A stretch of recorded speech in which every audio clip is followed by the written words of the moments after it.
aos agressores, porque naturalmente eles percebem que fazem mal, e aquilo fica impune.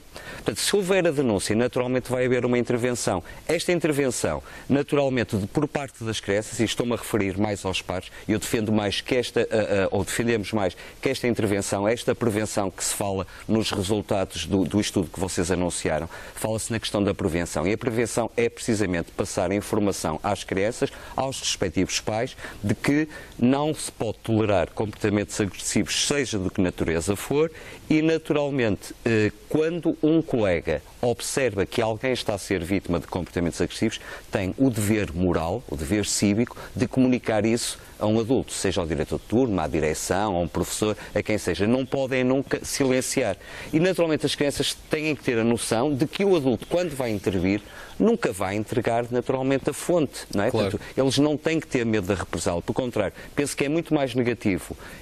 Por exemplo, com o jovem que eu falei sábado à noite, sabendo ele que um colega dele foi maltratado, teve um desfecho infeliz, e ele pode ter esta questão: epá, eu se calhar poderia ter feito a diferença se não tivesse ignorado a situação. Explique-nos uma coisa que me parece relevante.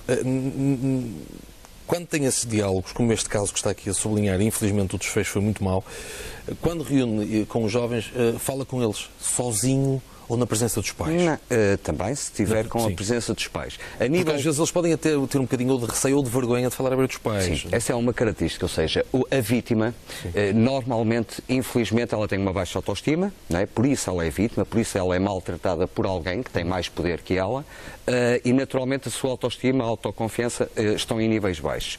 Portanto, ela tende, como é evidente, a não comunicar nada. Pior e mais grave, tende a chegar a casa e simular toda um bem-estar aparente, precisamente para não preocupar os pais, porque as crianças também têm essa leitura. Muitas vezes elas estão em sofrimento, mas não querem passar, daí que ficam no silêncio. Daí que os pares, os colegas, são uma peça fundamental, porque esses sabem, aliás o estudo diz isso mesmo, que 36%, eu acredito que este número é muito superior, das crianças já observaram colegas a ser maltratados.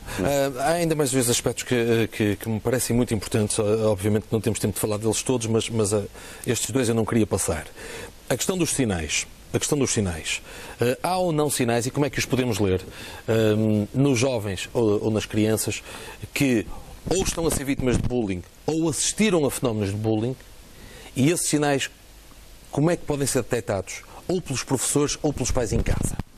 Ora bem, há sinais, às vezes, pode ser portanto, mudanças de humor. Ou seja, a criança tem um determinado comportamento e de repente o cabisbaixo, o muito caladinho, o muito reservado. Falta de amigos.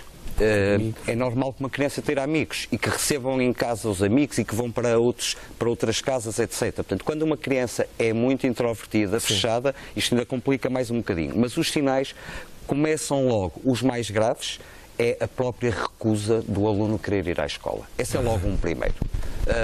Inclusive, eles dizem que inventam doenças, no sentido de dores, etc. E começa a haver uma resistência à escola. Os miúdos, não querer ir ou não querer também falar sobre. Não querer ir à escola e não falar sobre, porque vai preocupar os pais, naturalmente, e eles têm essa percepção. Aquilo que é o importante, a mensagem importante é: eles têm que denunciar. Se não denunciam eles, os colegas deles têm esse dever. E nós temos feito isto a nível do 5º e 6º ano na minha escola, e aquilo que eu senti o ano passado, fizemos uma intervenção a este nível, precisamente na Semana Anti-Bullying, que é o dia 20, Dia Mundial do Combate ao Bullying, fizemos uma ação com as crianças no sentido de os sensibilizar. Aquilo que eu senti ao longo do ano, enquanto professor, foi que eles recorreram muitas mais vezes e foram muito mais assertivos nas suas atitudes. Portanto, é importante que esta temática seja encarada como um desafio e não um problema. Claro que sim. Né?